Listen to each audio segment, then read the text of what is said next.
When I say mouse ears, what is the first thing that comes to your mind? Mine is definitely Mickey Mouse. Mickey Mouse is a staple of American culture and the idea of one man. This man is Walt Disney. Walt Disney also had an idea and a dream to create theme parks that children and adults can both enjoy. Today, I'm going to go over a brief history of Walt Disney World. I'm born and raised in Florida, and I've been attending Walt Disney World since I was a little kid. And even to this day, my fiance and I both have Disney annual passes, and we frequently visit the parks. Next, we'll explore some of the topics that I'm going to cover today. The beginning of Walt Disney World. What were some of the ideas and some of the concepts that Walt Disney and Roy Disney had? Disney World after Walt's death. What was the fate of the parks and the fate of the company after Walt had passed away? And then finally, we'll review the 4 theme parks that we see today and maybe some fun facts you didn't know. Next, we'll go into the beginning of Walt Disney World.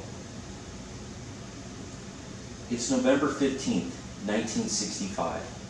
Walt Disney, Governor Hayden Burns, and Roy Disney hold a press conference, and they announced their plan to make a theme park in Orlando, Florida. And in this press conference, according to the animated man, A Life of Walt Disney, Disney announces the plans for a second Disneyland. But it wouldn't be another Disneyland, it would be the equivalent of Disneyland. He's referring to as what we know today as Magic Kingdom, as you see down here. Next, Walt Disney announces his idea for the City of Tomorrow. Now this picture you see here is one of the original models that Walt Disney had for his City of Tomorrow, where people would actually live and work almost inside a theme park. And we know that as Epcot today, but more on that later. Next, we'll go in to see what happened, unfortunately, after Walt had passed away.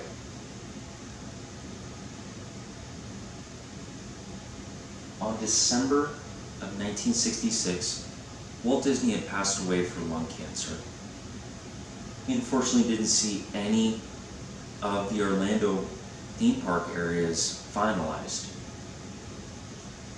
His City of Tomorrow project, or the Epcot, was postponed at the time by the Walt Disney Company because of Walt's death. And according to Walt before Mickey Disney's early years, Roy Disney was very close to retirement, but however, he decided to lead the company and finish what his brother had started in completing the Magic Kingdom and completing the Walt Disney World theme park area. This picture here is actually Roy Disney in the Magic Kingdom, and it commemorates Roy Disney's efforts for the completion of Magic Kingdom. Next, we'll go into the 4 theme parks that we see today. First, we have Magic Kingdom. After Roy Disney completed this, he opened the park October 1st, 1971.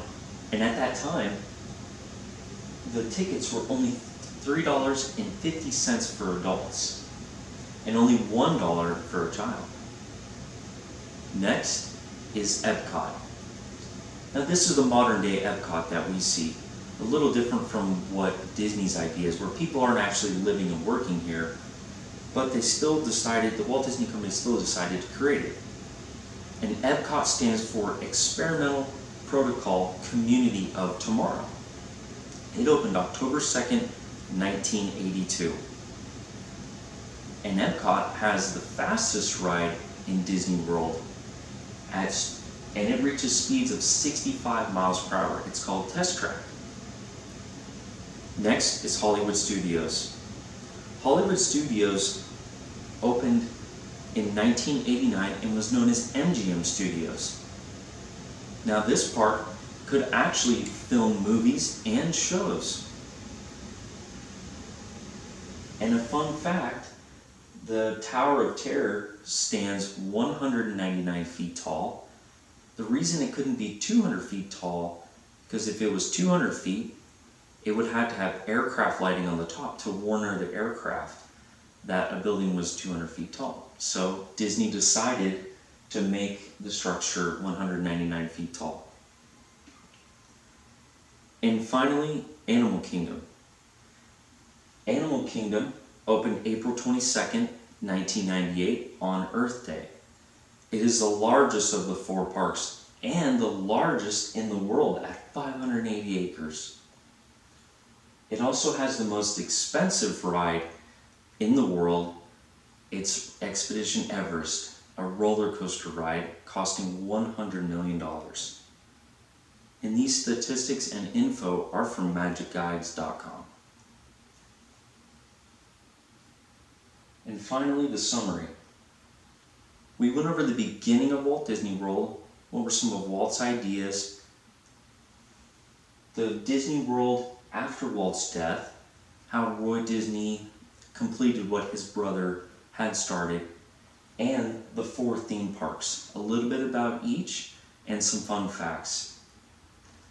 In conclusion, Walt Disney's dream of creating a theme park for not only children but adults shows even in today, and the Walt Disney Company exemplifies this even more.